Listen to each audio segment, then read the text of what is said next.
టమాటా పచ్చడి, వేడి వేడి రైస్, సొరకాయ కర్రీ. సొరకాయ కర్రీ అంటే నాకు బాగా ఇష్టం. ఒక ఎగ్గు. మీ ఇంట్లో ఏం కర్రీ కామెంట్స్ పెట్టండి. హాయ్ అండి. టమాటా పచ్చడి ఒక్క ముద్ద కలుపుకొని నోట్లో పెట్టుకుంటే సూపర్ బాగుంటుందండి. సొరకాయ కర్రీ కలుపుకొని తింటుంటే 2 ముక్కలు అందులో పెట్టుకొని ఆహా ఓహో.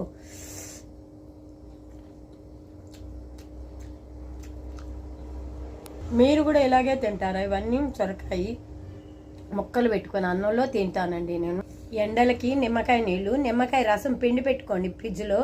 కొంచెం ఒక స్పూన్ తీసి కలుపుకొని నీళ్లు తాగండి, బాగుంటుంది. నేను అలాగే తాగుతున్నాను. ఎండలకి జాగ్రత్త, పిల్లలు జాగ్రత్త. ప్లీజ్ ఎంకరేజ్ చేయండి, సపోర్ట్ చేయండి, సబ్స్క్రైబ్ చేయండి, కామెంట్స్ పెట్టండి ప్లీజ్ అండి. ఎండలకి జాగ్రత్త.